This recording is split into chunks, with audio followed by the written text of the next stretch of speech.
ইরানের সর্বোচ্চ নেতা খামেনিকে হুঁশিয়ারি দিয়ে পাঠানো ট্রাম্পের চিঠি বিশ্ব রাজনীতিতে আগুনে ঘি ঢালার মতো পরিস্থিতি সৃষ্টি করেছে।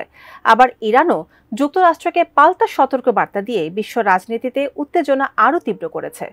এমন অবস্থায় দুই দেশের মধ্যে চরম উত্তেজনা বিরাজ করছে। বিস্তারিত শিহাব ইসলামের ডেস্ক রিপোর্টে। ইরানের সর্বোচ্চ নেতা আয়াতুল্লাহ আল খামেনি যুক্তরাষ্ট্রকে সরাসরি হুমকি দিয়ে বলেছেন, ইরানের বিরুদ্ধে হুমকি দিয়ে আমেরিকা কখনো কোনো ফল পাবে না। তিনি সতর্ক করে বলেছেন, যদি তারা ইরানের বিরুদ্ধে তাদের হুমকি পূরণ করতে চায় তবে তাদের কড়া থাপ্পড় খেতে হবে।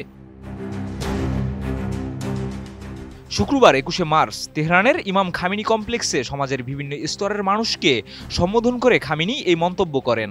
তিনি আরও বলেন, শত্রুরা ইরানিদের ইসলামী শিক্ষাকে দূরে সরিয়ে রাখতে মনস্তাত্ত্বিক যুদ্ধ চালাচ্ছে, তবে তাদের এই প্রচেষ্টা কোনো কাজে আসেনি। এই বক্তব্যের একদিন আগে মার্কিন প্রেসিডেন্ট ডোনাল্ড ট্রাম্প ইরানকে পরমাণু চুক্তি নিয়ে আলোচনার জন্য ২ মাসের সময়সীমা বেঁধে চিঠি পাঠান।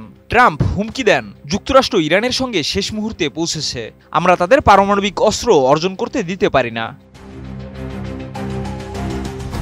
তবে খামেনি বলেন, মার্কিন কর্মকর্তাদের জানা উচিত ইরানের বিরুদ্ধে হুমকি দিয়ে তারা কখনো সফল হবে না। তিনি আরও বলেন, যদি তারা ইরানি জাতির বিরুদ্ধে কোনো খারাপ পদক্ষেপ নেয় তবে এর ফল হতে পারে অত্যন্ত ভয়াবহ। ডিজাইন, এলিগেন্স, বিউটি, সেরা পণ্য সবার জন্য জেভিকো। গত ৪ বছরে ইরানের পরমাণু কর্মসূচি ব্যাপকভাবে এগিয়েছে এবং বর্তমানে ইরান পারমাণবিক অস্ত্র তৈরির লক্ষ্যে অনেক বেশি উন্নত। আন্তর্জাতিক আণবিক শক্তি সংস্থা জানিয়েছে, ইরান বর্তমানে ৬০% সমৃদ্ধ ইউরেনিয়াম সংগ্রহ করেছে, যা ৬টি পরমাণু বোমা তৈরি করার জন্য যথেষ্ট। তবে ইরান বারবার জানিয়েছে তারা পরমাণু অস্ত্র তৈরি করতে চায় না।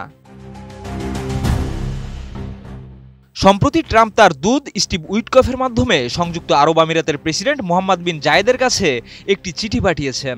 এর একদিন পর এমপিজেডের দূত আনোয়ার গার্গাস তেহরান সফর করেন এবং ইরানের পররাষ্ট্রমন্ত্রী আব্বাস আরাকচির কাছে চিঠিটি হস্তান্তর করেন। খামেনি ট্রাম্পের চিঠির কঠোর ভাষায় উদ্বিগ্ন। তিনি বলেন, মার্কিন যুক্তরাষ্ট্রের পক্ষ থেকে কঠোর হুমকি দেওয়া হয়েছে, কিন্তু ইরান এই চাপের কাছে নত হবে না।